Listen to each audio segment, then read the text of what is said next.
जय श्री कृष्णा। विश्याम आपका दोस्त, आपका प्रेमी, आपका सखा। माघ मास 60 तिला एकादशी, मकर संक्रांति, संवत 2082, 14 जनवरी सन 2026। साधक संजीवनी स्वाध्याय के 207वें एपिसोड में क्रम में आपका अभिनंदन करता हूं, स्वागत करता हूं। आज बड़ा ही शुभ दिवस है, मकर संक्रांति के साथ 60 तिला एकादशी। सूर्य की उपासना का दिवस। सूर्य उत्तरायण में जाएंगे। गीता के अनुसार जो ऊर्ध्व गति वालों के जो तीन अपुनरावर्ती के रास्ते हैं, उसमें से एक रास्ता ये भी है कि शुक्ल पक्ष दिन और उत्तरायण के समय में जो व्यक्ति ऊर्ध्व गति वाला गमन करता है वो ब्रह्मलोक में जाकर के ब्रह्मा का साथ प्रलय के समय में वो भगवान के धाम को चला जाता है। तो भीष्म जी ने इसी रास्ते से अपनी उत्तरायण की गति पाई थी। हालांकि कई संत कहते हैं भीष्म मोक्ष नहीं गए थे, भीष्म वसु थे। और वसु जिस भूलोक को जाते हैं, भवलोक को जाते हैं, जहाँ वसु रहते हैं, वहां पर रात्रि को दरवाजे बंद रहते हैं और 6 महीनों की रात्रि होती है और दिन हुआ था उत्तरायण के समय में। तब भीष्म उस अपने लोक में, भूलोक में वसु के रूप में गए थे। तो ये भी कहानी है। 60 तिला एकादशी, 60 मतलब छह तरह से तिलों का उपभोग करना 60 तिला एकादशी कहलाती है। अर्थात तिल का भोजन करें, तिल का दान करें, तिल का स्नान करें, तिल के तेल की मालिश करें, तिल का दीपक जलाएं और तिल को अपने पानी में भी इस्तेमाल करें। इस तरह से तिल जो हमारी किसानों से जुड़ा हुआ लोहड़ी कल फंक्शन बनाया, उत्सव मनाया, वैसे तिल की फसल अभी आई है और तिल की फसल को बड़ा पूज्य फसल माना जाता है और तलहन माना जाता है इसको। इस आज के दिन उपवास में भी तिलहन का सेवन उचित माना जाता है। तो बहुत सुंदर तपस्या का, तप का, आराधना का दिवस है। आइए इसी आराधना के दिवस में हम मकर संक्रांति के शुभ अवसर पर संयोग देखिए कि आज के दिन बहुत सारे लोग दान देते हैं। किसको दान दे, कैसा दान दे, कौन पात्र है कौन अपात्र है, इसका निर्णय शास्त्र आधार गीता करती है। गीता सप्तदश अध्याय के 20, 21, 22 श्लोक में सात्विक, राजसिक, तमसिक दानों के बारे में ही बताने वाली है। दान किसको दे। इस सप्तदश अध्याय में भगवान सत्व, रजस, तमस के आधार पर अनेक चीजों का वर्गीकरण अर्जुन के पूछने पे शुरुआत करते हैं। श्रद्धा का वर्गीकरण करते हैं। सात्विक, सबकी सब लोग श्रद्धा में हैं और जो सात्विक श्रद्धा वाले देवताओं को पूजते हैं, रासिक श्रद्धा वाले यक्ष राक्षसों को और तामसिक भूत प्रेतों को पूजते हैं। भगवान उसके बाद आहार से पहचान बताते हैं। सात्विक प्रकृति वाले व्यक्ति पहले खाने का फल देखते हैं, फिर भोजन करते हैं और वो आयु, सत्व, बला, आरोग्य वर्धन करने वाला, रस्या, स्निग्धता, स्थिर हृदय को करने वाला भोजन ही करते हैं। लेकिन तामसिक, राजसिक वाले भोजन का फल नहीं देखते, पहले तीखे, मीठे, चटपटे भोजन की तरफ, जंक फूड की तरफ लपक पड़ते हैं और बाद में दुख, शोक और रोग पाते हैं। तमस वाले ने पहले फल देखते हैं, न बाद में फल देखते हैं। यातायाम गत रसम, दुर्गंधित अखाद्य पदार्थ का सेवन करते हैं। उसके बाद भगवान यज्ञ का बताते हैं, जो कर्तव्य कर्म के लिए किया जाए, बिना फल की इच्छा के किया जाए, वो यज्ञ सात्विक यज्ञ का कहा जाता है। और तामसिक, राजसिक यज्ञ जो फल और दिखावटी के से विधि पूर्वक किया जाता है। अविधि पूर्वक किया जाने वाला, अकल्याण के लिए किया जाने वाला, बिना मंत्र, बिना दान, बिना दक्षिणा करने वाला यज्ञ तामस यज्ञ कहलाता है। तप के बारे में बताते हैं। शरीर का तप अर्थात अहिंसा, शांति, सरलता के साथ साथ में आप शरीर को इस तरह से शरीर का जीवन इस तरह से आप व्यतीत करें कि वो आपके शरीर का तप बन जाए। शारीरिक तप के बारे में भगवान बताते हैं। शारीरिक तप के बारे में बात करते हैं और फिर भगवान बात करते हैं राजसी वाणी के तप के बारे में। अर्थात मधुर बोले, प्रिय बोले, हितकारी बोले, स्वाध्याय और अभ्यास भी वाणी के तप में काउंट किया गया। और मानसिक तप में मन की सौम्यता, सरलता, सबके लिए कल्याण का भाव, मन को निग्रह करना मानसिक तप है। और शारीरिक, मानसिक और वाणी तप को मिला करके ही जो तप किया जाता है, जीवन जिया जाता है, वो सात्विक तप कहलाता है। लेकिन दिखावे के लिए, दिखावट करने के लिए, तप के माध्यम से ही कुछ प्राप्ति के भाव से, फल की इच्छा से किया जाने वाला तप राजसिक तप है। और दूसरों को कष्ट देने के, दूसरों को एक कल्याण की दृष्टि से, शरीर को भी कष्ट देते हुए जो तप किया जाता है, वो तामसिक तप कहलाता है। और आज हम दान के बारे में आज हम बात करेंगे। उससे पहले मन कर्म वचन को इस शुभ दिवस से भगवान के श्री चरणों में लगाते हुए अर्धन मूलित आंखों से नासिका के द्वारा में प्राण अपान को सम करके मूलाधार चक्र से भगवान के श्री चरणों में ध्यान लगाते हैं।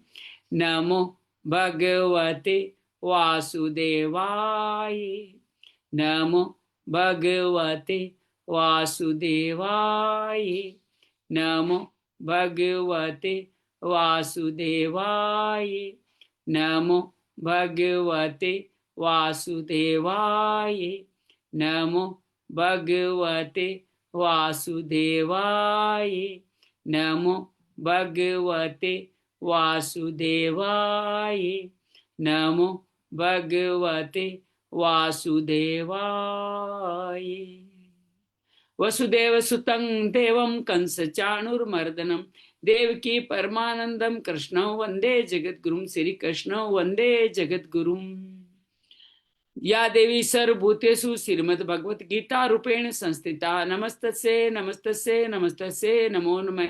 या देवी सर्वभूतेषु साधक संजीवनी रूपेण संस्थिता नमस्तस्यै नमस्तस्यै नमस्तस्यै नमो नमः। गुरुर्ब्रह्मा गुरुर्विष्णु गुरुर्देवो महेश्वर, गुरु साक्षात् परम ब्रह्म तस्मै श्री गुरुवे नमः। गजाननं भूतगणाधिसेवितं कपितजम्बूफलचारुभक्षणं उमासुतं शोकविनाशकारकं नमामि विघ्नेश्वराय पादपङ्कजं, नमामि विघ्नेश्वराय पादपङ्कजम्। त्वमेव माता च पिता त्वमेव बन्धु च सखा त्वमेव विद्या द्रविणं त्वमेव सर्वं मम देव त्वमेव सर्वं मम देव शांति शांति शांति। आइए मकर संक्रांति शुभ अवसर गीता का आज का संदर्भ ले, उससे पहले पुराने संदर्भ को एक बार याद करते हैं। ओम श्री परमात्मने नमः। श्रीमद् भगवत गीता अथ प्रथमो अध्याय। एकम शास्त्री देवकी पुत्र गीतम, एको देवो देवकी पुत्र एव, एको मंत्रस्तस्य नामानि यानि कर्माप्येकन्तस्य देवस्य देवा। प्रथम अध्याय अर्जुन विषाद योग। धृतराष्ट्र उवास से शुरू होता है। धर्म क्षेत्र कुरुक्षेत्र से ही मोह का बीज पड़ जाता है। भगवान इस बीज को और पुष्ट करते हुए उसको मोह में अर्जुन को डाल देते हैं कि देखो अपने पूर्वजों को, अपने रिश्तेदारों को देखो। अर्जुन मोह में आसीन होकर के युद्ध न करने का निश्चय लेता है और कहता है संक्रो नरका ये वे कुलज्ञाना कुलश्य पतंती तिरको हे शामलुत पिंडोत क्रिया। अर्थात मेरे सारे लोग नरक को चले जाएंगे, कुल को घाती लोग पैदा होंगे, पितरों को कोई तर्पण नहीं देगा और पिंडोदक क्रिया संपूर्ण खत्म हो जाएगी। अर्जुन युद्ध न करने का निर्णय लेता है। भगवान दूसरे अध्याय सांख्य योग में अर्जुन भगवान से प्रार्थना करता है मेरे लिए उचित मार्ग बताइए। आइए हम भी प्रार्थना करें। कार्पण्य दोषोपैत स्वभाव पृच्छामि त्वां ब्रह्म सम्मूढ़ चेता, इच्छ्रेषा निश्चितं ब्रूहि तन्मे शिष्यस्ते एम साधि माम त्वाम पर्पणम, शिष्यस्ते एम साधि माम त्वाम पर्पणम। अर्थात मैं कायरता के दोष से युक्त हुआ हूँ, मेरे लिए उचित मार्ग बताइए, मैं आपकी शरण आया हूँ। भगवान शरणागत की रक्षा करते हैं। दो मार्ग बताते हैं। शरीर के विवेक से कारण धारण करने वाला सांख्य योग बताते हैं और भगवान कहते हैं कि सुख दुख समय करतो सबको सम्मान कर तुम युद्ध करो, पाप से मुक्त हो जाओगे। दूसरा मार्ग कर्म निष्काम कर्म योग के बारे में बताते हैं। कर्मण्येवाधिकारस्तु मा फलेषु कदाचन, कर्म फल की बिना फल की इच्छा के निष्काम कर्म करो, समत्व भाग से करो, कुशलता से करो, अनामय फल को पा जाओगे, मोह कलन से मुक्ति पाओगे, श्रुति विप्रति परिणाम में भी स्थिर रह पाओगे, स्थिर प्रज्ञ हो जाओगे। अर्जुन को पूछते पर भगवान कहते हैं नास इंद्रियाणाम ये चरताम यन्नो विधि ये ते तदस्यति प्रज्ञा वायुर्ना अंबी वाम बसी। अर्थात स्थिर प्रज्ञ ऐसे होते हैं उनकी प्रज्ञा कभी हरण नहीं होती। बाकी सबकी प्रज्ञा जैसे समुद्र में वायु नाव को इधर उधर ले जाती है, उसी तरह उनकी इंद्रियां उनके चरित्र को भ्रष्ट कर देती है। तीसरे अध्याय में कर्म योग में अर्जुन पूछता है संन्यास ज्ञान योग कर्म योग में शेष कौन सा है। भगवान के दोनों में ही कर्म करना होगा। कर्म कौन सा करें? नियत कर्म यज्ञ कर्म करें, जिसके लिए ब्रह्मा ने तुम्हारे को साधन देके तुम्हारी उत्पत्ति की है, जिसके कारण ही तुम्हारा जन्म हुआ है। इस यज्ञ करने से अन्न जल की शुद्धि होगी और तुम सबकी सेवा करोगे, जैसा करते हो वैसा आचरण करते हो वैसा प्रमाण दो। जनक आदि ऐसा ही करते थे, मैं भी ऐसा ही करता हूँ।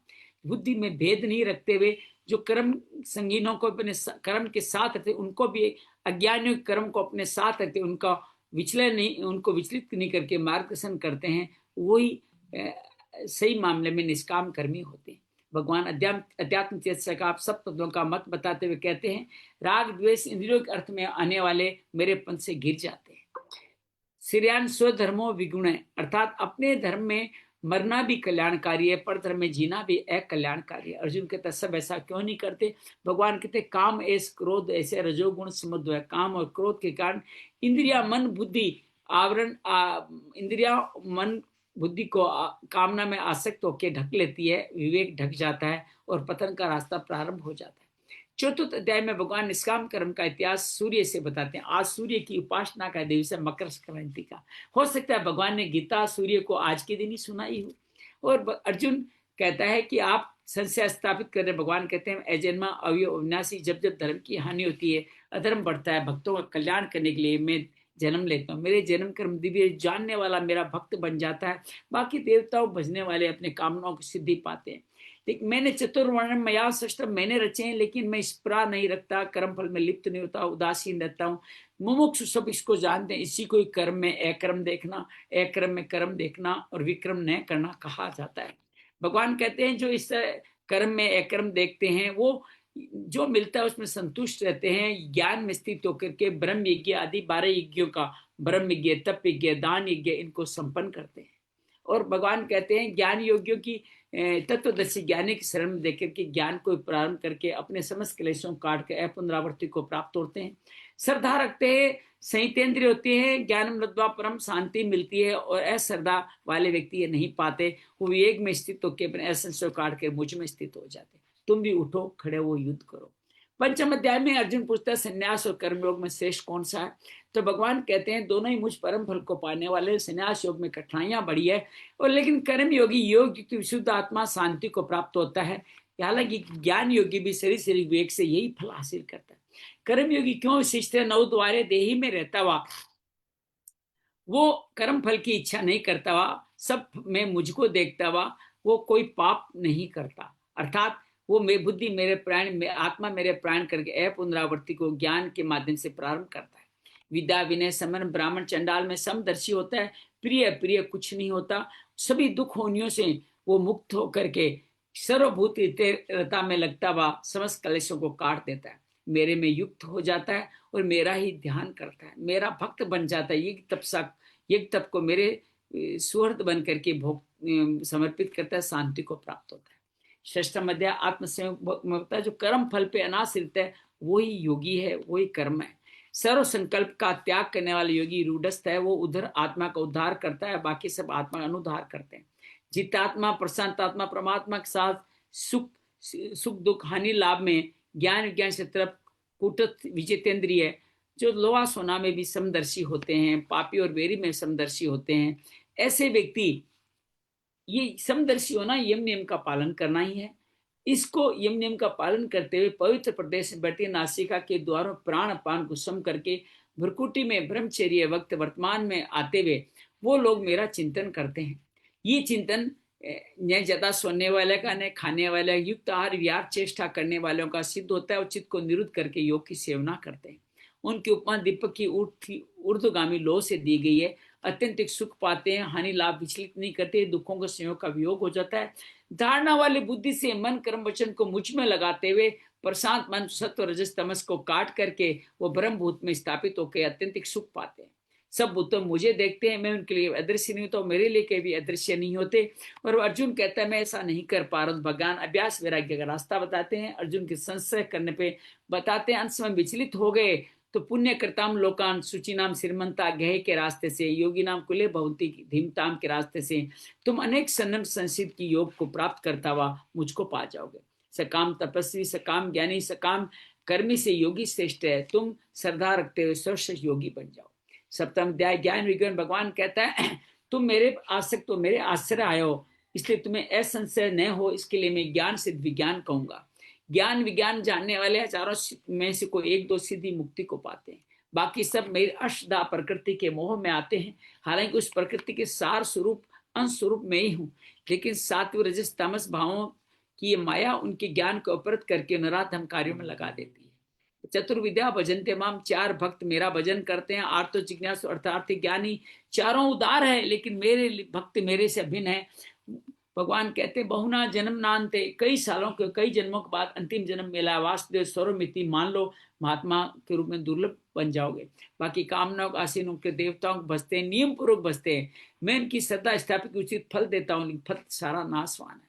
जो मेरे को इस तरह से नहीं जानते वो मेरा भजन नहीं करते। मैं सबको जानता हूँ, मुझे केवल मेरे भक्त जानते हैं, क्योंकि इच्छा तो द्वंद्व मोह कारण लोग मुझे जान नहीं पाते। कैसे जाने आपको? पाप पुण्य कर्मों का अतिक्रमण कर द्वंद्व मोह से मुक्त होकर निश्चय होकर धड़ पुरुष जरा मरण मोक्षाय में दुख दोष को देखते हुए अंत में मेरा स्मरण करने वाले मेरे धाम को आएंगे, इसमें कोई संशय नहीं। अष्टम अध्याय में अर्जुन के पूछने पे कहते हैं अक्सर संसार की संरचना करने वाला अक्सर ब्रह्म है, उसके द्वारा पहले गया कर्म आदि कर्म है। और भगवान ये भी कहते हैं कि उनको जानना ही अध्यात्म है। किसके द्वारा जाने? आदि भौतिक स्थूल शरीर सूक्ष्म शरीर आदि देव कारण शरीर आदि यज्ञ के दौरान सब मेरा स्मरण करते हुए प्राण त्यागे मुक्ति पाएंगे, इसमें कोई संशय नहीं है। भगवान सगुण निराकार निर्गुण निराकार सगुण साकार तीन मुक्ति के बारे में बताते हैं और अपना परिचय देते हैं। कविवम पुराण मनुसासितारमणियासमृद्धे सर्वस्यतातारम चिंत्य रूप आदित्य वर्णम तमसम प्रस्ताप। मैं सबका सर्वज्ञ सबका पालन पोषण करने वाला मैं आदित्य हूँ। मैं आदित्य वर्ण अर्थात सूर्य का अपना स्वरूप बताते हैं। मकर संक्रांति भगवान का ही स्वरूप है। प्रयाण काल मन बुद्धि को मुझ में लगाकर मानसिक ओम का उच्चारण कर निर्गुण निराकार की मुक्ति को पा जाओ। और अनन्य भाव से जो नित्य मेरा स्मरण करते हैं उनके लिए मैं सुलभ हूँ। वो पुनर्जन्म को प्राप्त नहीं होते, दुखालय शाश्वत से मुक्ति मोगे महात्मा परम गति को प्राप्त होते। ब्रह्म लोक तो सभी लोग अपुनरावर्ती है। लेकिन उत्तरायण जो आज से प्रारंभ हो रहा है, आज के दिन इस उत्तरायण के 6 महीने में दिन के समय में शुक्ल पक्ष में जाने वाला ब्रह्मा के साथ मेरी मुक्ति पाता है। ये दोनों वर्तियों के बारे में जानने वाला कभी मोहित नहीं होता। वेद यज्ञ तप के सभी पुण्य फलों का अतिक्रमण करके मेरे धाम आ जाओ, भगवान खुला निमंत्रण दे रहे हैं। 9वें अध्याय में राज विद्या राजगुह्यम योग में भगवान कहते हैं ये गुह्यतम भक्ति योग सहज है, सुखमय, पवित्र है, धर्ममय है, सहज है इसको करना। लेकिन बहुत सारे लोग संसार वर्तनी बार बार घूमते रहते हैं। समझ संसार में मैं हूं, संसार मुझ में नहीं। समझ जीवों में मैं हूं, समझ जीव मुझ में नहीं। मैं आकाश हूं, समझ जीव वायु की तरह मेरे में विद्यमान है। मैं प्रकृति के विसर्ग सर्ग के प्रारंभ में अपनी अध्यक्षता में समस्त गुण कर्म के आधार पर समस्त सृष्टि का उदासीन भाव से सबका सर्जन करता हूं। लेकिन जो मुझको इस रूप में नहीं जानते मेरे अवज्ञा करते हैं। मोग आशा मोग कर्माणा मोग ज्ञान के आधार पर अविवेक से आसुरी संपत्ति के अधीन होके जाते हैं। और जो महात्मा होते हैं देवी संपत्ति का आस्ते मेरा कीर्तन धनवर्ती करके नित्य मेरी उपासना करते हैं। ज्ञान यज्ञ के द्वारा कर्म यज्ञ के द्वारा, क्योंकि जानते हैं सबका कर्ता मैं हूँ, यज्ञ में हूँ, औषधि में हूँ, मंत्र में हूँ और मैं ही सबका प्रधान निर्णय वेद ओंकार में ही हूँ। मैं अमृत सूर्य की तरह तप करके अन्न जल को पकाता हूँ। लेकिन लोग तीनों वेदों में लिखे हुए स्वर्ग की कामना करते हैं, सात्विक कर्म करके पुण्य कमाते हैं, लंबे समय तक स्वर्ग जाते हैं। और आज देखेंगे स्वर्ग में कैसे जाते हैं, क्या जाते हैं और क्या क्या गति उन लोगों की होती है स्वर्ग वालों की। और भगवान कहते हैं कि वो फिर पुण्य क्षीण और वे मेरे लोग को आ जाते हैं। देवताओं का पूजन मेरा अविधि पूर्वक पूजन है। देवताओं वाले देवलोक मेरे वाले मेरे लोग जाते हैं। मेरा भोजन सहज है। पत्रम पुष्पलम फलम तो जो भी मुझे श्रद्धा से समर्पित अर्पित करो, जो प्रसाद वेद यज्ञ दान तप करो, मेरे धाम को आ जाओ। मैं शुभ अशुभ सभी फलों से मुक्त करके मोक्ष प्रदान करूंगा। और कहते मेरे लिए प्रिय प्रिय नहीं, पाप योनि दुराचारी शूद्र वैश्य स्त्री ब्राह्मण क्षत्रिय जो भी मेरा भजन करना निश्चय के लिए धर्मात्मा हो जाता है। कैसे? मन मना महु मत मक्तो मद्याजी मान नमस्कुरु माँ में वैसी युक्त आत्मान मत प्रायणे। मेरे भक्त बनो, मेरे नमस्कार हो जाओ, मेरे प्रायण होकर मेरे में युक्त हो जाओ। 10वें अध्याय में भगवान और कहते हैं तुम्हारे हित की कामना से कुछ और कहूंगा। हित की कामना से कह रहे हैं भगवान। और भगवान ने कहते हैं महर्षि और देवता भी मेरे प्रभु परलोक को नहीं जानते। मैं जो मुझको जानता है पापों से मुक्त हो जाता है। अपनी 20 विभूतियों के बारे में बताते हैं। अहिंसा समता तुष्टि तपो दानम, दान भी भगवान की विभूति है, उनके बारे में बताते हैं। महर्षि सप्त पूरे चतवारों मन वस्तुता संसार की सृष्टि के बारे में बताते हैं। और कहते हैं मेरी विभूतियों को जानने वाले मेरे में रमन करते हैं। कैसे जाने? मच्चिता मदगत प्राणा बोधयंतम परस्परम कथ्यंच मां नित्यम तुष्यंती च रमंच मेरे में चित्त लगाओ, मेरे प्राण हो, मेरे को कथाओं का श्रवण कथन करो, तुम मेरे में रमन करोगे, इसमें कोई संशय नहीं। तो बुद्धि समता वाला बुद्धि योग पाओगे और अपने प्रकाशमान हो जाओगे। अर्जुन भी यही कहता है कि आप परम भरम पवित्र भगवान, आप ही आदि पुरुष आदि देव दिव्य आप ही है। आप इन्हीं नारद ऋषि सब यही कहते हैं, आपकी अनुभूतियों को देवता दानव नहीं जानते, केवल आप ही जानते हैं। भूत भावन भूतेश देव देव जगत पते पुरुषोत्तम, अनुभूतियों को मेरे लिए कहिए ताकि मैं आपका चिंतन कर सकूं। भगवान कहते हैं मैं प्रधानता से ही कह सकता हूँ, संक्षेप में कह सकता हूँ, क्योंकि मेरी बुद्धियां अनंत विस्तार अनंत है। पहली विभूति सर्वभूता सह स्थित है, सब भूतों के अंदर स्थित हूँ। मेरा आदि मध्य अंत नहीं है। विश्व की सबसे विशिष्ट सारी वस्तुएं, विष्णु हो, राम हो, इंद्र हो, कुबेर हो, नारद हो, शुक्राचार्य हो, व्यास हो, सभी में मैं ही हूँ। माताओं की 7 विभूतियां मैं हूँ। मैं मार्क्सिस्ट में हूँ, कुष्माकर में हूँ। भगवान इस तरह से बार बार कहते हैं मेरी विभूतियों कोई अंत नहीं है, मेरे एक अंश से समस्त संसार की विशिष्ट सोचते हैं। जहां भी कोई विशिष्ट कुछ दिखाई दे समझ लो मेरी ही विभूति है। एकादश अध्याय में अर्जुन कहते हैं मद अनुग्रह, मेरे पे अनुग्रह करके जो आपने कहा है मेरा मोह नष्ट हो गया। अब मैं आपकी विभूतियों को अगर संभव है मन से यदि तत्क्षेम, अगर मन से संभव है तो कृपया मुझे विभूतियों का दर्शन कराइए। भगवान कहते हैं खुश होकर पद से मैं पार्थ रूपाणी, देखो मेरे अनेक रूपों को देखो।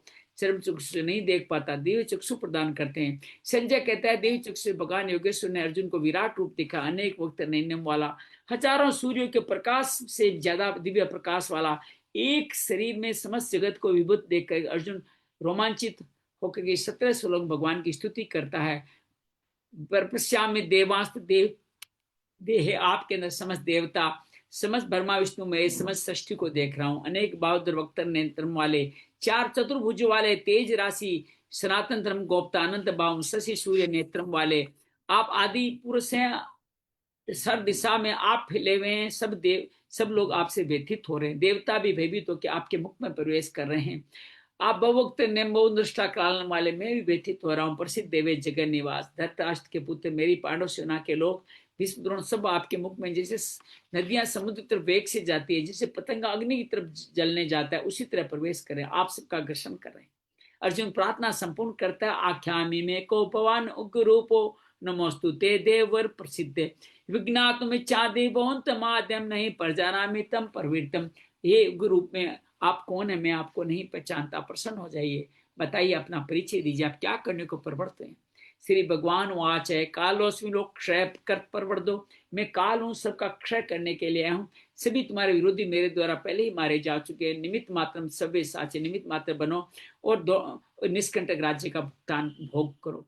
संजय कहता है कि अर्जुन फिर भगवान की कृतज्ञ रोमांचित होकर प्रार्थना करता है। दूसरी प्रार्थना, नाम गुण लीला से सभी लोग पुण्य पा रहे हैं, असुर लोग भागते जा रहे हैं। आदि पुरुष पुराण आप यो, वायु अग्नि अरुण आप यो, आपको आगे पीछे से नमस्कार है। आपकी महिमा को नहीं जाना, हे सखा हे मित्र करके मैंने आपका अपमान किया, जबकि समस्त लोग के पिता मैं आप ही हैं। मुझे क्षमा करें, मैं मित्र हूं आपका और मैं आपसे व्यथित हूं, इस रूप से व्यथित हूं, कृपया मुझे चतुर्भुज रूप दिखा के शांति प्रदान करें।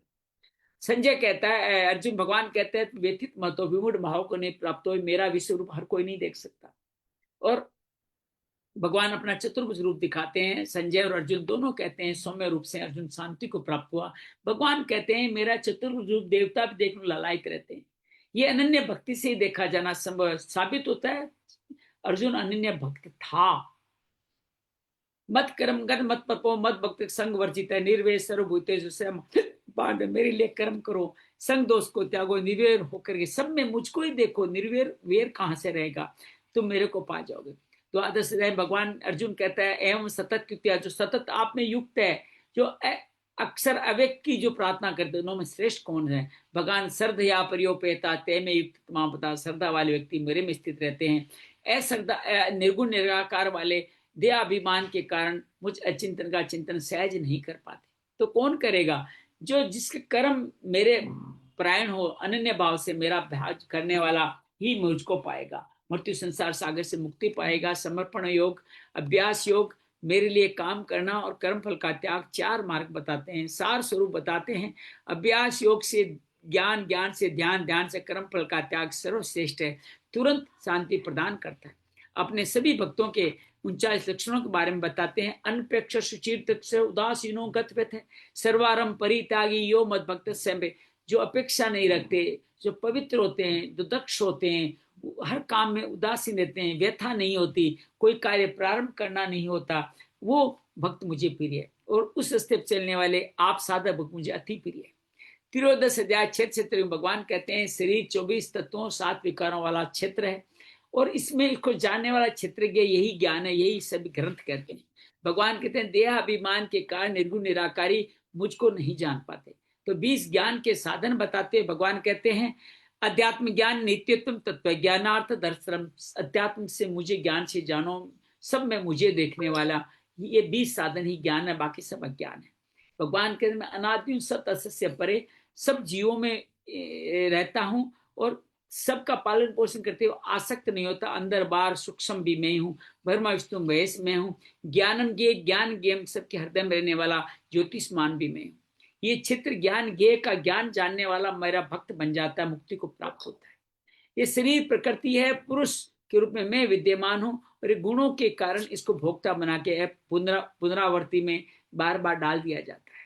4 मार्ग बताते हैं, ध्यान योग, सांख्य योग, कर्म योग और संतों की शरण। भगवान कहते हैं क्षेत्र क्षेत्र के संयोग से स्थावर जंगम उत्पन्न हुआ है। समस्त जीवों में मुझको देखने वाले मेरे पे हमेशा आसीन रहते हैं, मुझसे कभी अलग नहीं होते। लेकिन मैं सब जीवों में रहते हुए न करता हूँ न लिप्त होता हूँ। जैसे आकाश है, जैसे सूर्य है, मेरे को सिर्फ अंतर विवेक ज्ञान चक्षु से ही जाना जा सकता है।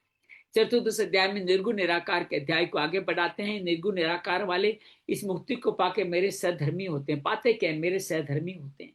वो परलय काल में व्यक्ति ने दोबारा जन्म नहीं होता। ये वेष्टि समष्टि सृष्टि सबका माता पिता मैं ही हूँ।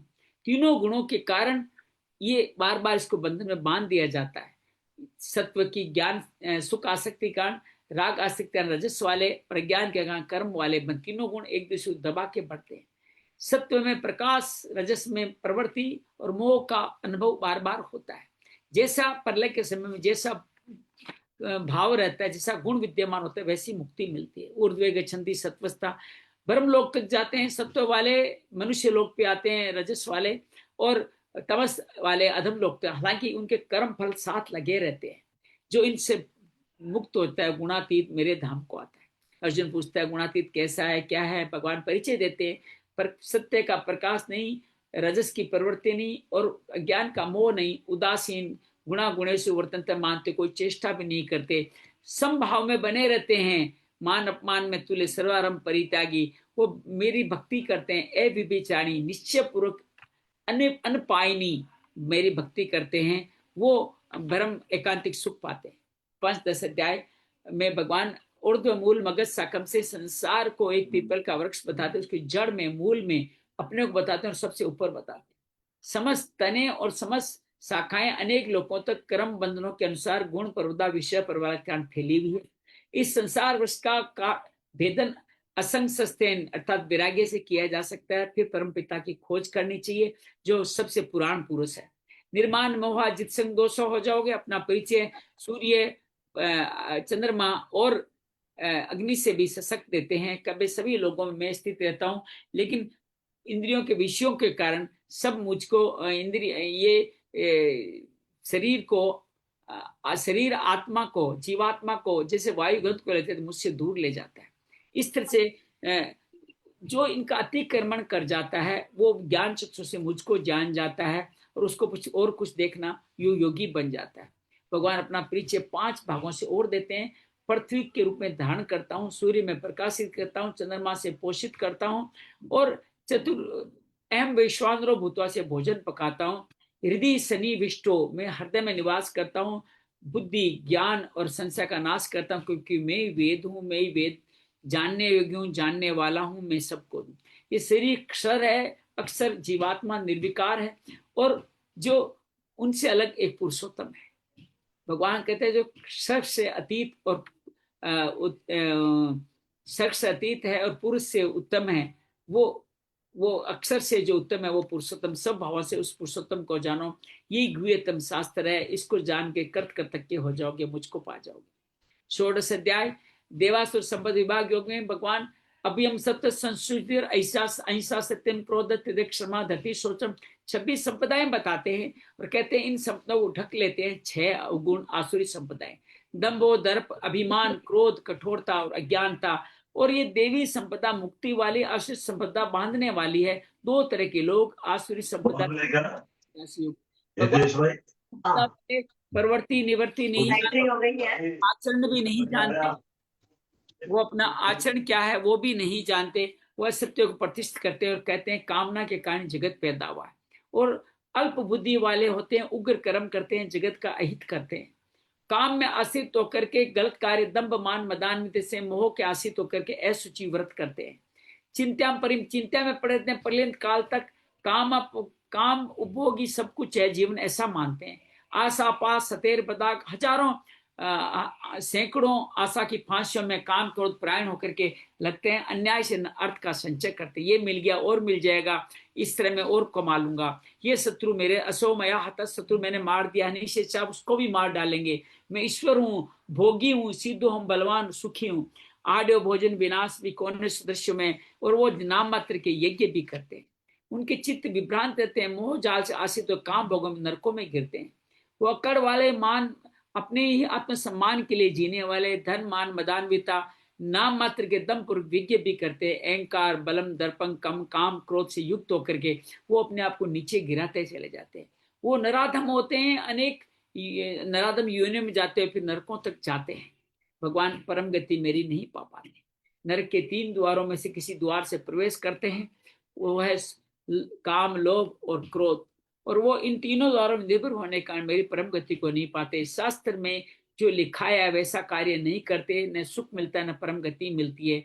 तस्मात् शास्त्र प्रमाणन, ये गीता जो शास्त्र है उसके प्रमाण से अपने कार्य को व्यवस्थित करते हैं। शास्त्र का विद्वान जान के कार्य कर्म करते हैं, निष्काम कर्म करते हैं, मेरे को पाते। आइए मकर संक्रांति के शुभ अवसर सप्तम सप्तदश अध्याय को पढ़ने का प्रयास करते हैं। गुरुदीप जी आप पहले पढ़ना चाहें तो आप पढ़ ले। हाँ पहले गुरुदीप जी पढ़ ले, इनको जाना है। 10 श्लोक गुरुदीप जी पढ़ ले, फिर सरला पढ़ ले, फिर अंजलि पढ़ ले। तीनों 28 श्लोक है, तो तीनों बांट करके पढ़ लीजिए। ओम श्री परमात्मने नमः। श्रीमद्भगवद गीता अथ सप्तदशोऽध्यायः। अर्जुन उवाच ये शास्त्र विधि मृत्सृज्य यजन्ते श्रद्धयान्विताः तेषां निष्ठा तु का कृष्ण सत्त्वमाहोरजस्तमः। श्री भगवानुवाच त्रिविधा भवति श्रद्धा देहिनां सा स्वभावजा सात्विकी राजसी चैव तामसी चेति तां शृणु। सत्त्वानुरूपा सर्वस्य श्रद्धा भवति भारत। श्रद्धामयोऽयं पुरुषो यो यच्छ्रद्धः स एव सः। यजन्ते सात्विका देवान् यक्षरक्षांसि राजसाः प्रेतान् भूतगणांश्च चायन्ये यजन्ते तामसा जनाः। अशास्त्रविधि विहितं घोरं तप्यन्ते ये तपो जनाः दम्भाहंकारसंयुक्ताः कामरागबलान्विताः कर्षण्यते शरीरस्यं भूतग्रामचेतसाः मान्यचैवान्तः शरीरस्थं तान् विद्या सुरनिश्चयान्। आहार स्वपि सर्वस्य त्रिविधो भवति प्रियः यज्ञस्तपस्तथा दानं तेषां भेदमिमं शृणु। आयुर्सत्त्वबलारोग्य सुखप्रीति विवर्धनाः रस्या स्निग्धा स्थिरा हृदा आहार सात्विका प्रियाः कट्वं लवलवणः तृष्ण तीक्ष्णरुक्षविदाहिनाः आहाराराजस्य येष्टा दुःखशोकमयप्रदाः या या यामं गत्सरं पूर्तिर्हर्युषितं च यत् उषट्टमपि चामेद्यं भोजनं तामसप्रियम्। बहुत बढ़िया। सरला आप पढ़े अगले 9 श्लोक। अफलाकांक्षी विर्यज्ञो विधिदृष्टो य इज्यते यस्तव्यमेवेति मनः समाधाय स सात्विकः अभिसन्धाय तु फलं दम्भार्थमपि चैव यत् इज्यते भरतश्रेष्ठ तय्यज्ञविधिराजसं विधिहीनं सृष्टानं मन्त्रहीनं दक्षिणं श्रद्धाविरहितं यज्ञं तामसं परिचक्षते देवद्विज गुरुप्राज्ञ पूजनं शौचमार्जों ब्रह्मचर्यमहिंसा च शारीरन्तप उच्यते अनुद्वेगकरं वाक्यं सत्यं प्रियहितै चेत् स्वाध्यायाभ्यसनै चैव वाङ्मयन्तप उच्यते मनः प्रसाद सौम्यत्वं मौनमात्मविनिग्रहः भावसंशुद्धिरित्येत् तत् तपोमानसमुच्यते सरदया पर्यातप्तं तपस्तत्त्रिविधं नरैः अफलाकाङ्क्षी विर्यक्तैः सात्विकं परिचक्षते सत्कारमान पूजार्थं तपोदम्भेन चैव यत् क्रियते तदिह प्रोक्तं राजसैचलमय गुरुवं मूढग्राहिणात्मनो यत् पीडया क्रियते तपः परस्योत्साधनार्थं वा तद्धाम समुदारुतम्। अंजलि आगे दान से आप आज के से आज पढ़े दातव्य मिति यदानम। अनम्यूट करें।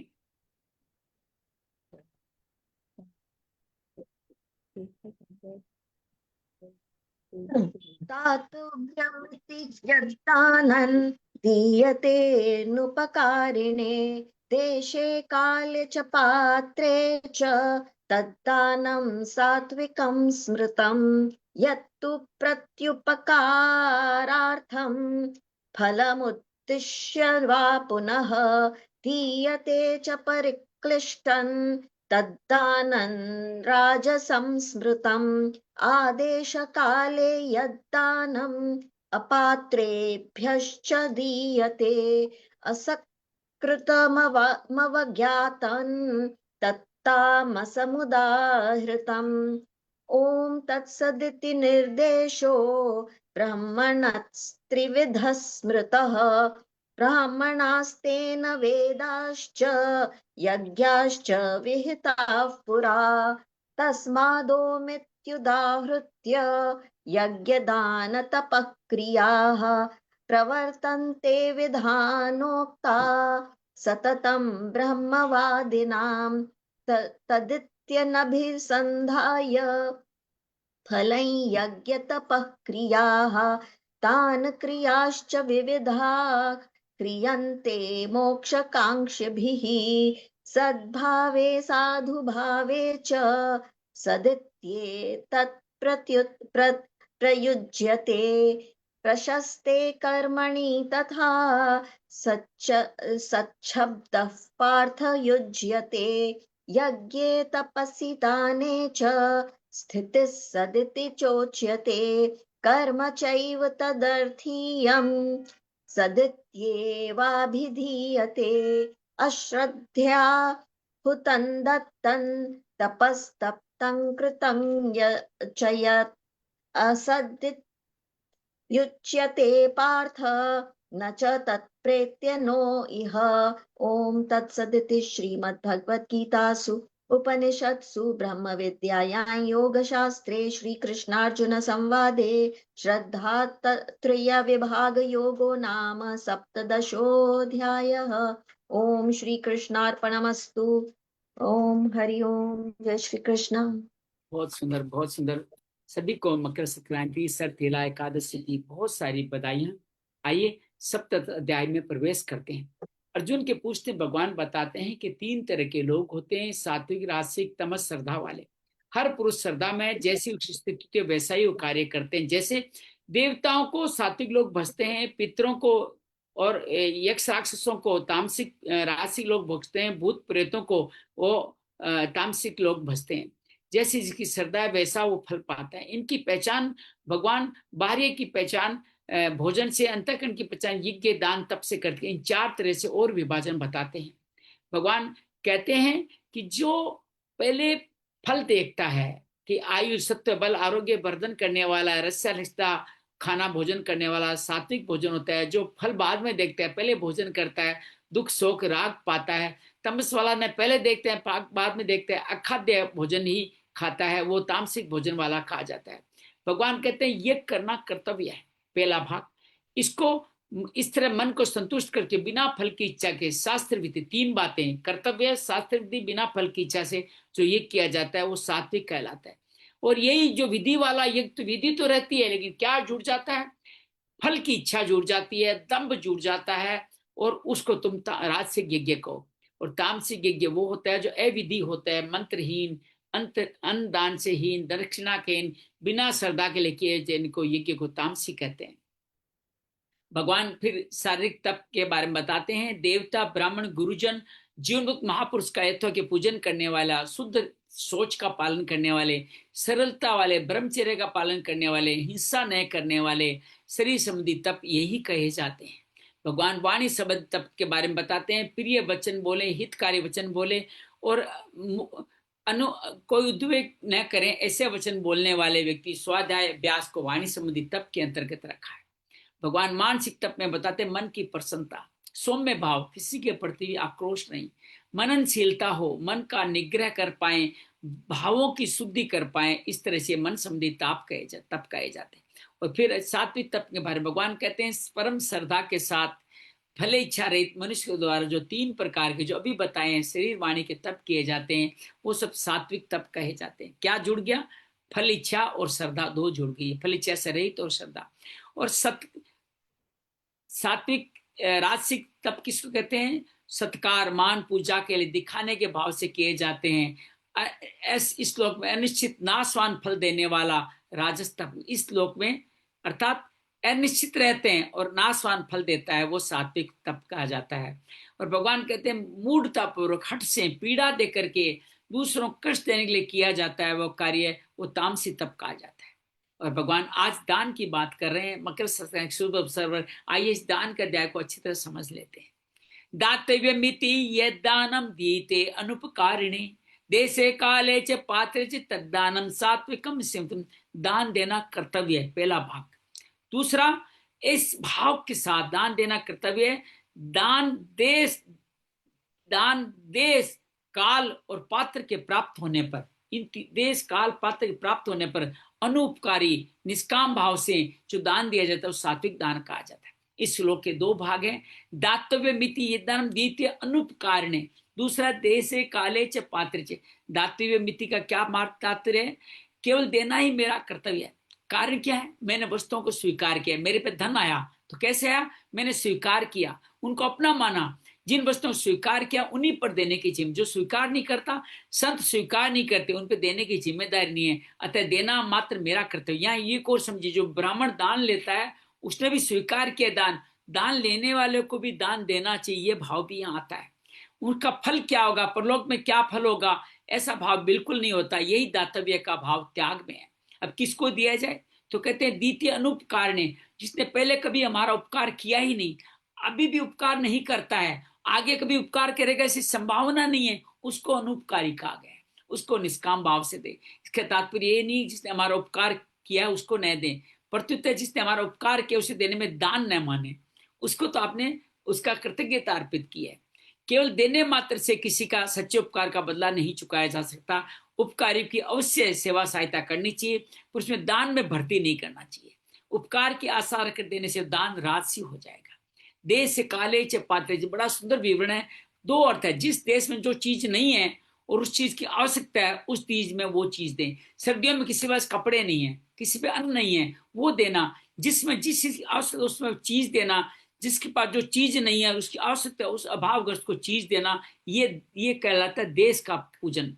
यहाँ देश और काल तीनों में ही भावेन भाव लक्ष्मण से पद आया है। गंगा यमुना गोदावरी कहाँ दें? काल बता रहे हैं गंगा यमुना गोदावरी नदियां, कुरुक्षेत्र, प्रयागराज, काशी पवित्र देश प्राप्त हो जाए तो दान दीजिए। अमावस्या, पूर्णिमा, व्यतिपात, अक्षय तृतीया, संक्रांति आदि पवित्र काल प्राप्त हो जाए तो दान दीजिए। वेद पाठी, ब्राह्मण, सद्गुणी, सदाचारी, भिक्षुक आदि उत्तम पात्र मिल जाए तो दान दीजिए। 3 जगह दान देने की बात के। देश से काले से पत्र से उपयुक्त दोनों ही अर्थ लेने चाहिए। तद्दानम सात्विक स्मृतम, ऐसा दिवा ध्यान सात्विक कहा जाता है। तात्पर्य संपूर्ण जितनी चीजें हैं वो सबकी और सबके लिए, अपनी व्यक्तिगत नहीं है। अनुपकारी व्यक्ति को भी जिस चीज की आवश्यकता हो चीज उसी को समझ के उसी को दे देनी चाहिए। जिसके बाद वस्तु पहुंचेगी उसी का हक है, कि यदि उसकी वस्तु नहीं है तो सब चाहते भी उसे वस्तु दे नहीं सके। आप जिसको दे रहे हो ना उसका हक है, तभी वो ले पा रहा है, नहीं तो फेंक देगा, ले ही नहीं पाएगा। उसका हक है और आपके पास भूल से आ गए इसलिए देना है, उसको दान है। पहले ये समझे कि उसकी ही वस्तु उसको देनी है, अपनी वस्तु नहीं देनी है, अहंकार नहीं। उसकी ही वस्तु उसको देनी है, अपनी वस्तु उसको नहीं देनी है, अपनी मान के नहीं देना। तात्पर्य है कि जो वस्तु अपनी नहीं है अपने पास है उसकी हमने अपने पास रखी है, उसको अपनी न मानने के लिए उसकी समझ करके उसको देनी है। समझ में आ गई बात?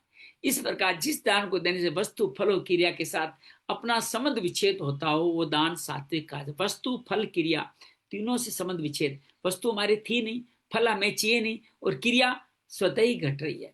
परिशिष्ट भाव, ये सात्विक दान वास्तव में त्याग है। ये वह दान नहीं जिसके लिए कहा गया 1 गुना, ये वो दान नहीं जिसके लिए कहा 1 गुना दान 700 गुना पुण्य, क्योंकि उस दान से संबंध जुड़ता है। जब पुण्य 700 गुना मांगते हो ना, मकर संक्रांति के दान पुण्य के लिए करते हो तो फिर ये सात्विक दान नहीं कहा जाएगा। त्याग से संबंध विच्छेद होता है। दान के बदले में कुछ पाने की कामना करने से वो रजस हो जाएगा। ये प्रत्युपकार्थम, इस राजस भाव का निषेध करने के लिए यह अनुपकारिणी पद आया। गीता में वर्णित सात्विक गुण त्याग की तरफ कहा जाता है, इसलिए भगवान को अनामय फल कहा गया। सत्व गुण संबंध विच्छेद अर्थात त्याग करता है, रजोगुण संबंध जोड़ता है, तमोगुण मूढ़ता लाता है। गीता के अनुसार दूसरों के हित के लिए कर्म करना यज्ञ है, हरदम प्रसन्न रहना तप है, और उसकी चीज उसी को दे देना दान है। कितनी सहज है, उसकी चीज उसको दे देना ही दान है। स्वार्थ बुद्धि पूर्वक अपने लिए यज्ञ दान तप करना आसुरी राक्षसी स्वभाव है। अब राजसी दान समझते हैं। यतु प्रत्युपकारार्थम फल मुद्दिश्य वह पुनः दीयते च परिक्लिष्टम तद्दानम राजसम, जो दान क्लेश पूर्वक प्रत्युपकार के लिए अथवा फल प्राप्ति का उद्देश्य बनाकर दिया जाता है वह दान राजस कहा जाता है। यतु उपकारार्थम, राजस दान प्रत्युपकार के लिए दिया जाता है। जैसे राजस पुरुष किसी विशेष अवसर दान गिनकर निकालते हैं। जैसे हमारे माताएं 14 वस्तुएं निकालती है, 13 वस्तुएं निकालती है, 13 उठा 14 बांटने के लिए मकर संक्रांति गिन के निकालता है। तो विचार करता है हमारे सगे संबंधी के जो कुल पुरोहित है उनको हम दान करेंगे।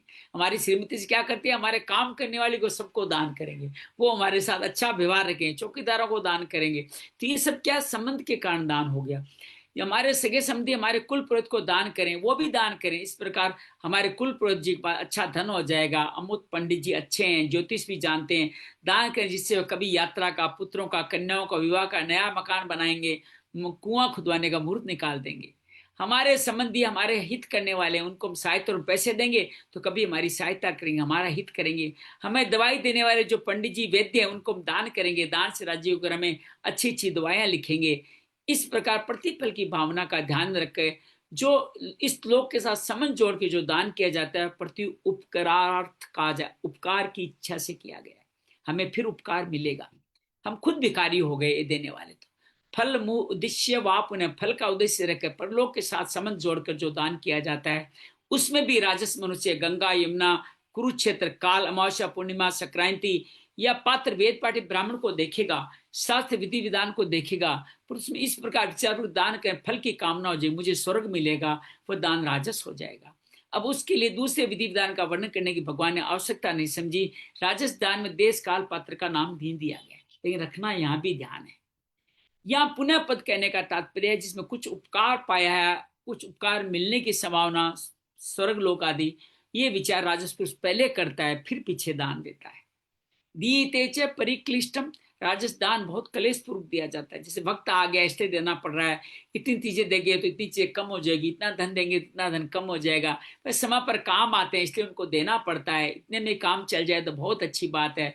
जैसे हम कहीं अभी हम यज्ञ का डोनेशन लेने घूम रहे हैं, 71,000 रुपये यजमान है, तो कई लोग तो हाँ भाई साहब प्लीज हमारा लिखिए, आप हमारा, आप बहुत सेवा अच्छा, कई कहते हैं अच्छा मैं घर में पूछ के बताऊंगा।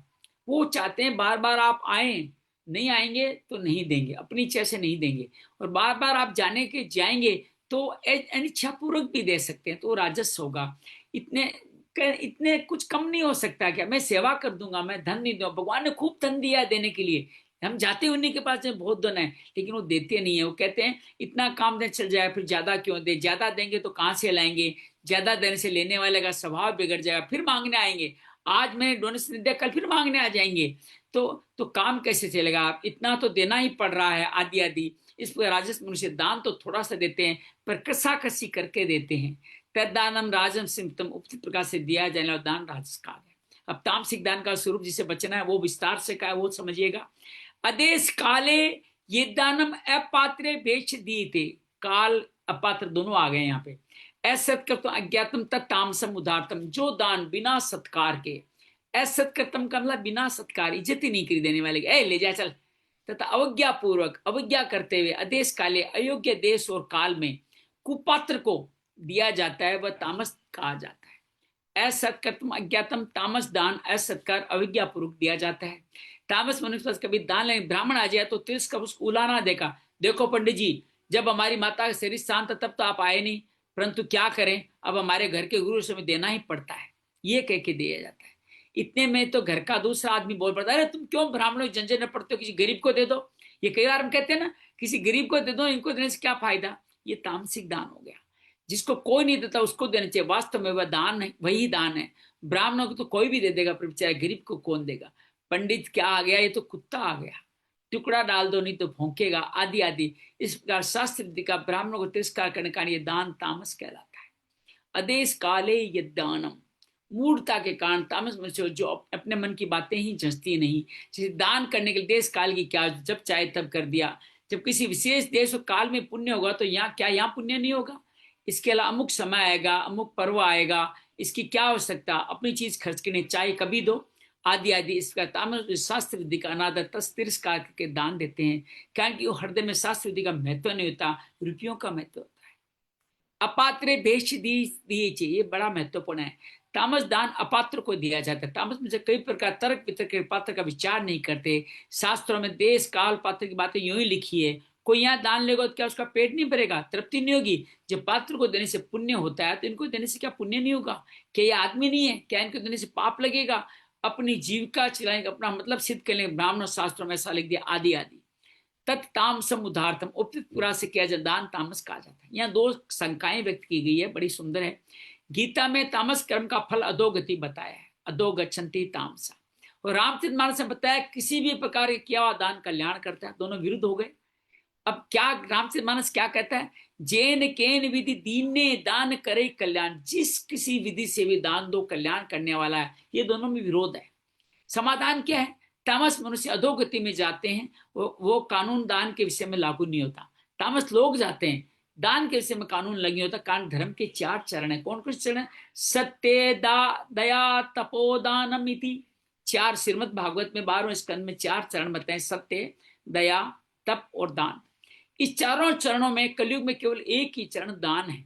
दान में एकम कलो युगे, इसलिए गोस्वामी महाराज ने कहा प्रगट 4 पद धर्म के, कलिमऊ एक प्रधान। 4 पद है, कलयुग में एक ही प्रधान है। जैन केन विधि दीने दान करे कल्याण, इसलिए दान ही कल्याण करने वाला है। इसका कहने का तत्व किसी प्रकार भी दान दिया जाए उस वस्तुवादी से अपनेपन का त्याग करना ही पड़ता है। इसलिए तामस दान में भी आंशिक त्याग होने से दान देने वाला अधोगति त्याग अधोगति योग्य नहीं होता। दूसरी बात, इस कलयुग के समय मनुष्यों का अंतःकरण बहुत मलिन हो रहा है कि कलयुग में एक छूट है, जिस किसी प्रकार भी किया हुआ दान कल्याण करता है। इसे मनुष्य दान करने का स्वभाव तो बन ही जाएगा, तो आगे किसी जन्म में कल्याण भी कर सकते हैं। एक छोटी सी कहानी में आपको दान के संदर्भ में सतयुग की सुनाता हूँ कि एक बार एक व्यक्ति, नाम बोल रहा हूँ राजा का, बहुत बेशुमार दान किया करता, मुचकुंद या कुछ नाम था, दान किया करते थे। हजारों हजारों गायें सींगों में सोना मंडा करके दिया करते थे। हर ब्राह्मण आता था, सबको दान देते थे। एक बार भूल से अपने आप ही गाय, दान दी हुई गाय दोबारा उनके अंदर आ गई और उन्होंने दोबारा दान कर दिया। एक जो गाय जो ब्राह्मण को दी, मालिक ब्राह्मण हो गया, भूल से उनके बाड़े में आ गई, उन्होंने दान कर दिया। और वो दान करने से कहते हैं कि जब तक भगवान कृष्ण नहीं आए, सतयुग से द्वापर तक, एक सांप बन के एक कुएं में पड़े रहे और भगवान ने ही उनका उद्धार किया। ये सतयुग की बात है, लेकिन कलयुग में ऐसा नहीं है। कलयुग में आप कैसा भी दान दो, आपका कल्याण होगा।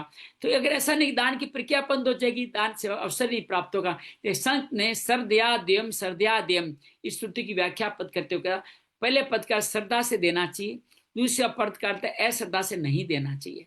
ऐसा नहीं, लेकिन अश्रद्धा देयम इस प्रकार लेना चाहिए, श्रद्धा न हो तो भी देना चाहिए, श्रद्धा न हो तो भी देना चाहिए। दान संबंधी विशेष बात आज के लिए विशेष बात है। अन्न, जल, वस्त्र और औषध, चार चीज याद कीजिए। अन्न, जल, वस्त्र और औषधि, इन चारों के दान में पात्र कुमात्र का विचार नहीं करना चाहिए। ये कि ब्राह्मण को ही देंगे, इसको देंगे, ऐसा नहीं करना चाहिए। इसके भी केवल दूसरों की आवश्यकता को देखना चाहिए। देश काल पात्र मिल जाए तो उत्तम है, नहीं मिल जाए तो कोई बात नहीं। हमें जो भूखा है अन्न देना है, जो प्यासा है उसको जल देना है, जो वस्त्रहीन है उसे वस्त्र देना है, जो रोगी है उसे औषधि देनी है। इस प्रकार कोई किसी को निश्चित रूप से भयभीत कर रहा है, दुख दे रहा है, तो उसे उसको छोड़ाना, अभय दान देना भी हमारा कर्तव्य है। हाँ, कुपात्र को अन्न जल इतना नहीं देना जिसे पुनः हिंसा आदि पाप में प्रवृत्त हो जाए। जैसे कोई हिंसक मनुष्य, जैसे कोई आतंकवादी आ गया, गलत आदमी आ गया, मर रहा है, अन्न दे दीजिए। इतना नहीं दें कि वो समृद्ध होकर दोबारा गलत काम करने लग जाए, तो उतना अन्न जल दें जिससे उसके प्राण रह जाए, जी जाए। इस प्रकार उपरोक्त चारों दानों में पात्रता नहीं देखती, आवश्यकता देखती। समझ में आ गया? अन्न, जल, औषध और पानी, इनमें आपको नहीं देखना पात्र। भगवान का भक्त भी वस्तु देने में पात्र नहीं देखता, वो तो दिए जाता है। सब अपने प्यारे प्रभु को देखता है। इस रूप में तो हमारे प्रभु ही आए हैं, तो दान नहीं करता, कर्तव्य पालन नहीं करता, पूजा करता है। स्वकर्मणा तम अभर्च्य 18वें अध्याय में आएगा। तात्पर्य है भक्ति संपूर्ण क्रिया का संबंध भगवान के साथ। कर्म फल संबंधी एक विशेष बात है। 11वें से 22वें श्लोक तक इस प्रकार जो सात्विक यज्ञ, ताप और दान है, सब के सब देवी संपत्ति है। जो राजस तामस यज्ञ, ताप और दान है, सब आसुरी संपत्ति है। आसुरी संपत्ति में आए हुए राजस यज्ञ, ताप और दान के दो विभाग हैं, एक दिखने वाला, एक न दिखने वाला, दृष्ट या अदृष्ट। वो दिखने वाले के भी दो फल हैं, एक तत्काल और एक बाद में, कालांतर के बाद में। राजस भोजन के बाद तृप्ति होना तत्कालिक फल है, और रोग होगा, राजस खाया तो रोग भी होगा, भूख, दुख, शोकामय पर्दा, रोग होगा, वो क्या हो गया? वो कालांतरिक फल हो गया। ऐसे ही जो दिखता नहीं उसके दो फल है, लौकिक और परलौकिक। जिसे दंभ पूर्वक सत्कार मान पूजार्थ के लिए, प्रत्युपकार के लिए जो राजस यज्ञ दान तप का फल लौकिक है, इसी लोक में मिलेगा, इसी लोक में इसी शरीर के रहते मिलने की संभावना होगी। पहला फल जो लौकिक फल। परलौकिक क्या है? राजस के दृष्ट का कालांतरिक फल और अदृष्ट का लौकिक फल, दोनों आपको एक जैसे लगेंगे कि राजस में जो कालांतर में बाद में फल मिलने वाला है राजस का, और अदृष्ट जो नहीं दिखता उसका लौकिक फल, दोनों एक जैसा है। राजस का बाद का फल क्या है? रोग होना, दुख होना, वो राजस का बाद का फल है। अदृष्ट जो दिखता नहीं उसका लौकिक फल भी तो ही है, नाम पाना, प्रशंसा पाना, ये दोनों एक कल्याणकारी है। जैसे भोजन के बाद रोग कालांतरिक फल है, सीधे भोजन का परिणाम है। पुत्रेष्टि यज्ञ आदि का जो फल होगा वो आदि देविक लौकिक फल होगा, प्रार्थ बन के फल पुत्र के रूप में आएगा। स्वर्ग कोई परम प्राप्य वस्तु मान उसकी प्राप्ति यज्ञ आदि का पालन परलौकिक होता है। अब आप राजस वाले यज्ञ करेंगे स्वर्ग के लिए, लेकिन ये परलौकिक है, लेकिन उत्तम नहीं है। राजस यज्ञ अभिसंधाय तु फलम, और फल मुदिश्य वा पुण्य का फल लौकिक परलोक दोनों ही हो सकता है। इनमें स्वर्ग प्राप्ति के लिए यज्ञ आदि करने वाले, केवल दंभ सत्कार मान पूजा उपकार आदि के लिए यज्ञ तप दान करने वाले राजस को जन्म मरण को प्राप्त होते हैं। राजस पुरुषों का दंभ अधिक बढ़ जाए तो नरकों में भी चले जाते हैं। पर तामस यज्ञ और तप करने वाले अधोगति में जाते हैं। अधोगच्छन्ति तामसा पतन्ति नरकेषु आसुर्येव योनिषु ततो यान्ते धमांगति में सारी बातें आई है 16वें अध्याय में। जो मनुष्य यज्ञ करके स्वर्ग में जाते हैं उनको स्वर्ग में भी दुख जलन ईर्ष्या होती है। ये बड़ी बात है कि आपने यज्ञ करके काम में स्वर्ग पा लिया, स्वर्ग में भी ईर्ष्या होगी आपको। वहां स्वर्ग में भी 3 कैटेगरी है जी, एक उच्च, एक मध्यम, एक निम्न। आप अगर उच्च में चले गए तो आप दूसरे की तरफ ये सब हल्के, ये स्वर्ग आ गए हैं, पता नहीं कैसे आ गए, लेकिन ये आदमी हल्के हैं। मध्यम वाले तो क्या होगा, ये ऊपर वालों की तरफ देखता है, ये देखो ऊपर वाले, काश मैं भी ये फर्स्ट क्लास में बैठता तो आनंद आता ना। और नीचे वाले ये आ गए हैं स्वर्ग में लेकिन अच्छे नहीं है। और निम्न वर्ग वाले वो ऊपर वालों की तरफ तो देखते ही हैं, पता नहीं ये कैसे सिफारिश लगा के आए, मैंने भी तो यज्ञ दान तप किए थे, मैं वहां क्यों नहीं गया, वो गति क्यों नहीं मिली। और साथ में पृथ्वी लोक की तरफ देखते हैं, देखो वो सब लोग तो मर खप रहे, मैं कैसे स्वर्ग में आनंद तो भुगत रहा हूं। इस तरह के भाव इनके अंदर रहते हैं।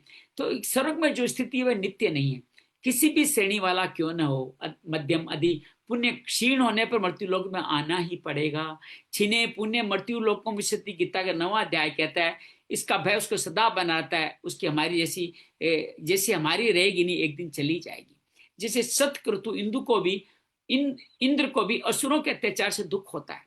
कोई तपस्या करती है, इंद्र को तपस्या करती जलन होते, तपस्या भंग करने के लिए अप्सराएं भेज देता है, वह भयभीत होता है। ये पूर्व पुनर्जन्म के पापों का फल भी नहीं कह सकते कि स्वर्ग प्राप्त होने से पाप तो नष्ट हो गए। पूत पापा तो यज्ञ के पुण्य से स्वर्ग लोक को जाते हैं, फिर उनको दुख जलन भय आदि किस पापों का फल है। इसका उत्तर यह है, सब यज्ञ में की हुई पशु हिंसा के ही पाप का फल है। दूसरी बात, यज्ञ आदि सकाम करने से अनेक तरह के दोष आते हैं। गीता में सर्वारंभा ही दोषेन धूमनेर अग्निर आवर्ता 18वें अध्याय में आएगा। अर्थात धुएं से अग्नि की तरह सभी कर्म किसी न किसी दोष से युक्त है। जब सभी कर्मों के आरंभ मात्र में भी दोष रहता है तो सकाम कर्मों तो दोष संभावना ज्यादा होती है, अनेक तरह के दोष बनते ही हैं। शास्त्रों में यज्ञ करने के बाद प्रायश्चित करने का विधान है। प्रायश्चित विधान से सिद्ध होता है यज्ञ में दोष अवश्य होते हैं, पाप होता है। अगर दोष न हो तो प्रायश्चित किस बात का। हमारे पूजा के बाद प्रायश्चित करते हैं, हे भगवान मैंने अविधि पूर्वक किया तो मुझे माफ करना। वास्तव में प्रायश्चित करने पर सब दोष दूर नहीं होते, कुछ अंश रह जाता है। जैसे मेल लगे वस्त्र को साबुन से धोने पर भी थोड़ी बहुत मेल रह जाता है। इसलिए इंद्रादिक देवताओं को भी प्रतिकूल परिस्थिति ने दुख भोगना पड़ता है। वास्तव में दोषों की पूर्ण निवृत्ति तो निष्काम पूर्वक कर्तव्य कर्म करके उन कर्मों के भगवान के अर्पण कर देने से ही होगी। निष्काम भाव से किए गए कर्म ही श्रेष्ठ है। सबसे बड़ी शुद्धि दोष निवृत्ति क्या है, मैं तो केवल श्री हरि का हूं, ये ऐसा परिवर्तन पूर्व भगवत प्राप्ति का उद्देश्य बना ले, जिससे जितनी शुद्धि होगी उतनी किसी कर्म से नहीं होगी। दूसरी उन्नति आप सहन नहीं कर सकते, ईर्ष्या हो जाए, जितने भी दोष है वो पूर्वकृत कर्मों के फल नहीं है, अंतःकरण की अशुद्धि के कारण होते हैं। शास्त्रविद सकाम कर्मों करने से अंतःकरण की सर्वथा शुद्धि नहीं होती, आंशिक शुद्धि होती है। जो स्वर्ग आदि लोग के लोगों को भोगते हैं, अंतःकरण की अशुद्धि सर्वथा तभी मिटती है उद्देश्य केवल भगवान का। भगवान ने मानस में कितना सुंदर का, सन्मुख हो ये जीव मोहि जब ही जन्म कोटि अग्ना सही तब ही, उनको मैं मुक्ति दिला देता हूँ जो मेरे सन्मुख हो जाता है। तीसरी बात, गीता में अर्जुन ने पूछा, मनुष्य नहीं चाहता है पाप का आचरण क्यों करता है। भगवान ने क्या कहा था, काम ऐस क्रोध ऐसे रजोगुण समन्वय, रजोगुण से उत्पन्न कामना ही पाप कराती है। तो कामना को लेकर किए राजस यज्ञ क्रिया में पाप होते हैं। राजस तामस यज्ञ आदि कराने वाले आसुरी संपत्ति वाले होते हैं, सात्विक करने वाले देवी संपत्ति वाले होते हैं। परंतु देवी संपत्ति गुणों में यदि राग हो जाता है तो रजोगुण का धर्म होने से राग भी बंधन कारक हो जाता है। पूरा श्लोक का सार यह है, शास्त्रों में आया कलयुग में दान देना एकमात्र धर्म है। तो जिस किसी प्रकार से दान दिया जाए वो कल्याण ही करता है। इसका तात्पर्य कलयुग में यज्ञ दान तप व्रत आदि शुभ कर्म विधि पूर्वक करने कठिन है, तो किसी भी तरह से देने की त्याग करने आदत पड़ जाती है। इसलिए जिस किसी प्रकार से भी दान देते रहना चाहिए। तो हमारे 16 अध्याय के 5-16 में देव संपत्ति मोक्ष के लिए, आसुरी संपत्ति बंधन के लिए बताई गई है। देव संपत्ति को धारण करने वाले सात्विक मनुष्य परमात्मा प्राप्ति उद्देश्य से यज्ञ दान तप कर्म करते हैं।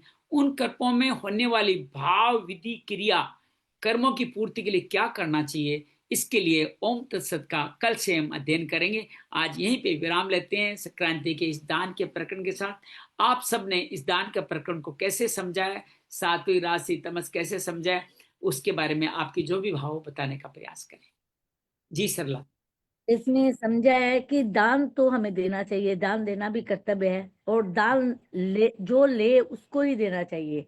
जो दान कर्तव्य समझ कर सही जगह, सही समय और सही व्यक्ति को दिया जाए तो वह दान सात्विक है।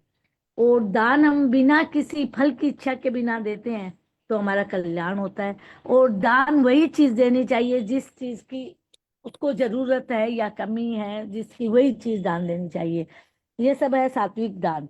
और जो दान के बदले हम कुछ, मतलब हमको ये दान देते हैं, हमारी कुछ पाने की इच्छा रहती है फल की कामना से, और बिना इच्छा के और कष्ट उठाकर जो हम दान देते हैं वो दान होता है राजस की। जो स्वार्थ और दिखावे के लिए होता है, जहाँ देने वाला व्यक्ति मतलब मैं कुछ दान देती हूँ और मुझे कुछ पाने की चाह है, इसीलिए वो दान राजसी है। और जो दान बिना सत्कार के, बिना श्रद्धा के, गलत समय, गलत जगह और गलत व्यक्ति को दिया जाए तो वह तामसी दान है। ये दान बेकार है। दान देने वाले को भी नुकसान हो सकता है, क्योंकि इसमें सत्कार भाव कुछ भी नहीं होता है। हमें 4 चीजों का दान देना चाहिए: अन्न, जल, दवा, वस्त्र। ये सब चीजों का दान देना चाहिए।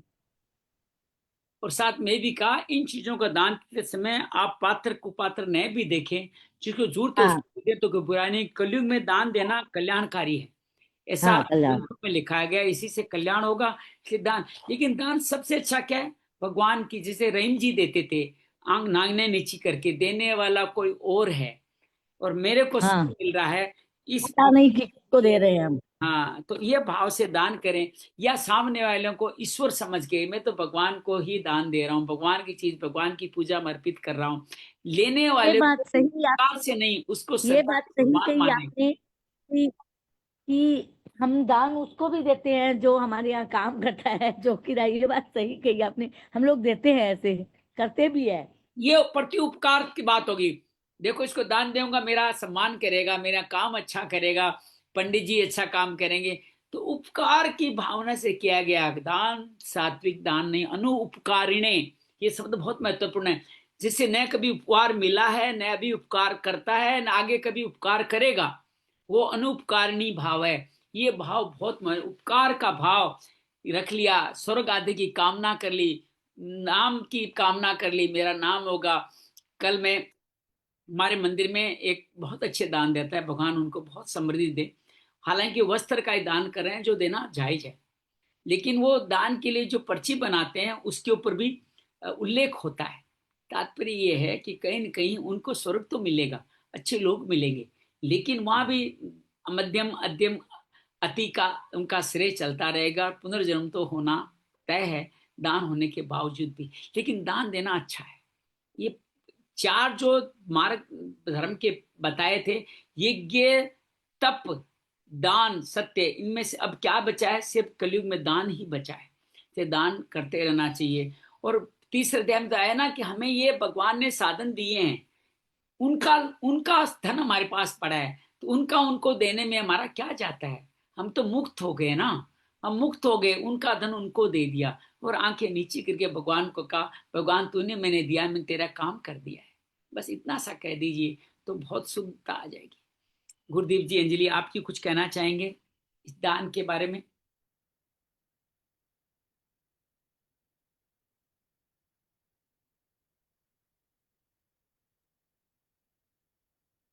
चलिए, आइए हम लोग, लगता है सब व्यस्त हैं, मकर संक्रांति से, आइए ध्यान करके इस दान को और समझने का प्रयास करें। आराम से बैठ जाएं, शरीर को यथासंभव स्थिर कर लें,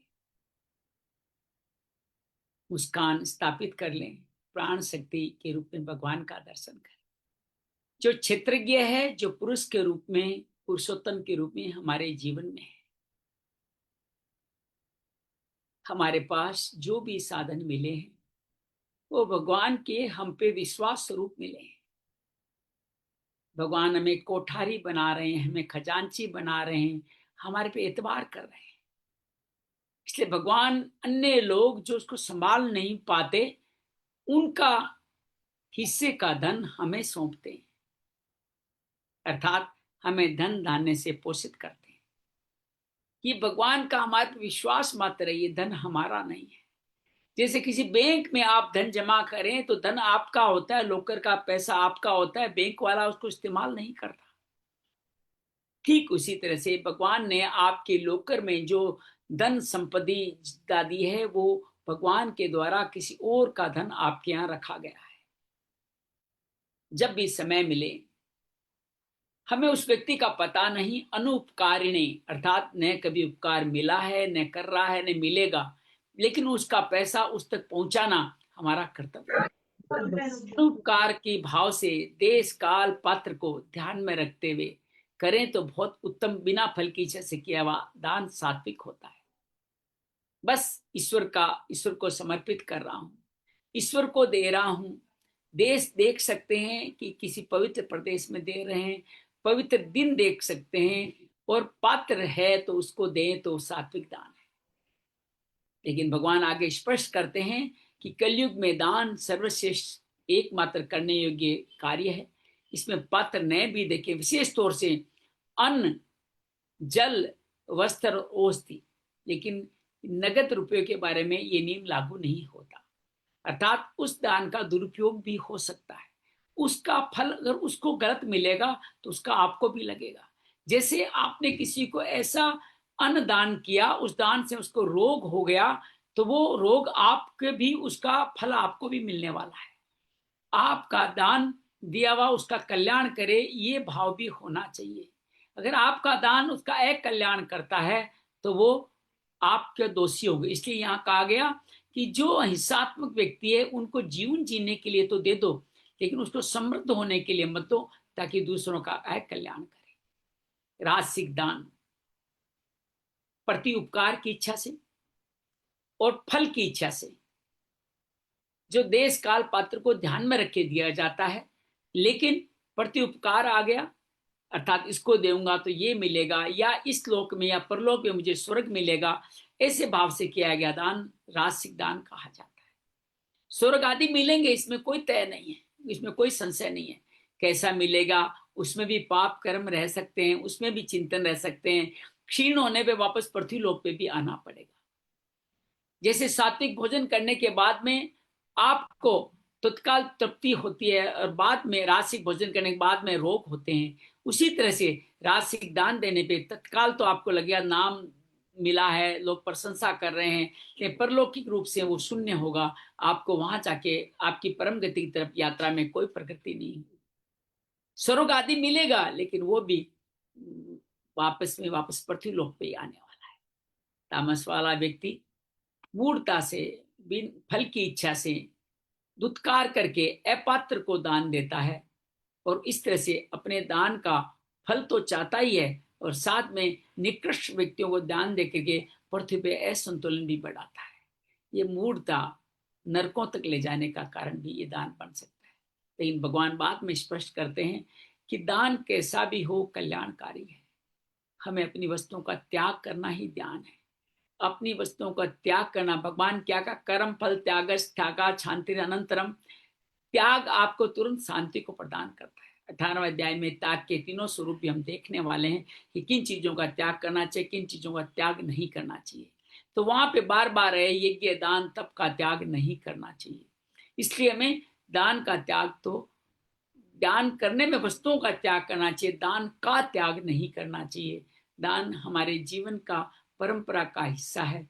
दान देना ईश्वर की सेवा है, ईश्वर के पास उसका हिस्सा पहुंचाना है। सर्वश्रेष्ठ दान ये है कि जो लेने आया है उसको प्रभु जी मान के सेवा करें कि प्रभु जी आए हैं, अब मेरा पे कृपा करिए, मेरा दान स्वीकार करें।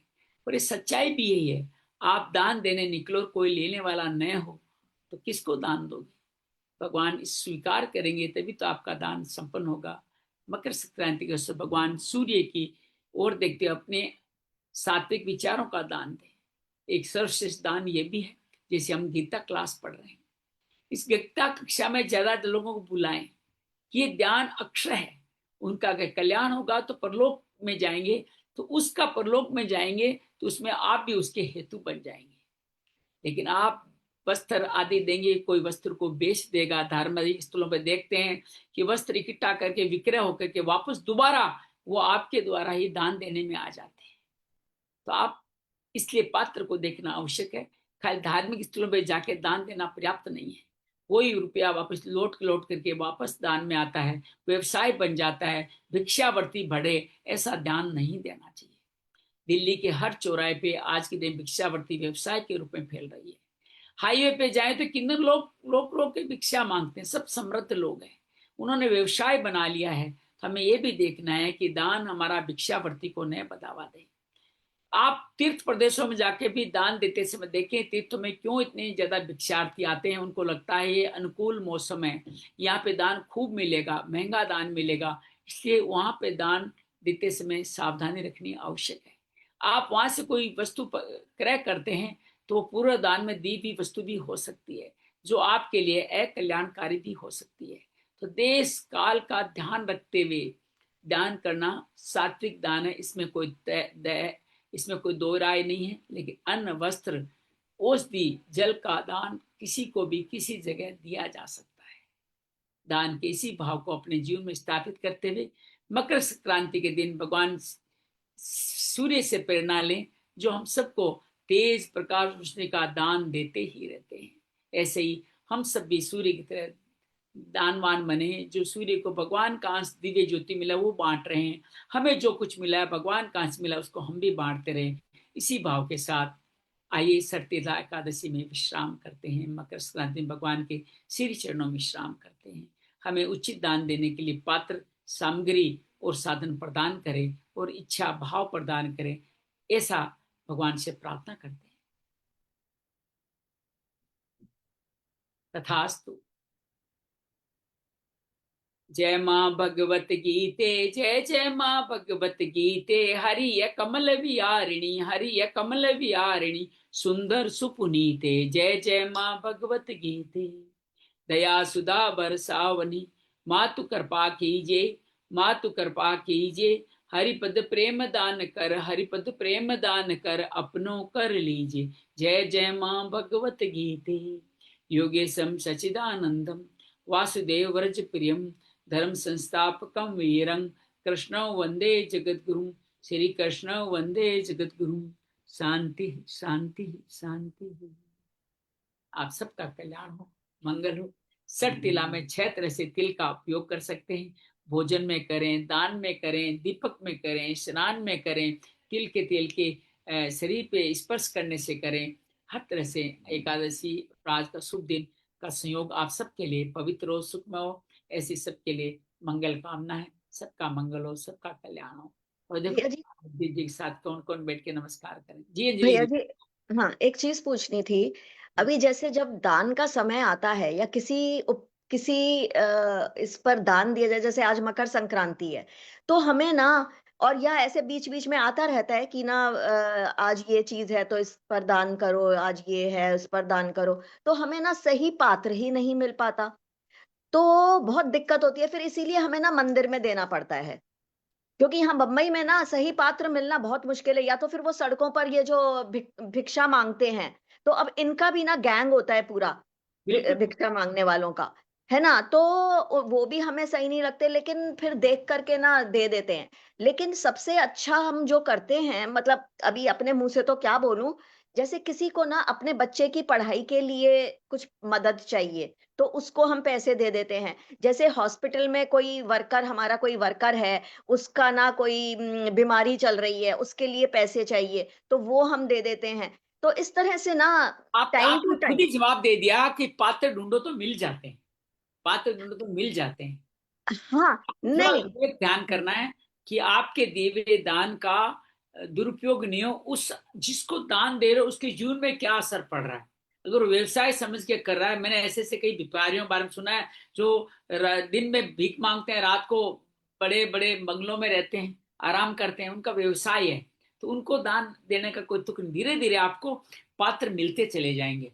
जो ही भगवत भावना करेंगे आपको भगवत भावना से दान मिल जाएंगे। लेकिन कलयुग में फिर भगवान ने एक छूट दे दी कि वस्त्र, औषधि, जल और अन्न, इनका दान अगर किसी को थोड़ा बहुत दे भी दिया या पात्र को भी दे दिया तो को बुराई, लेकिन धन आदि न दे।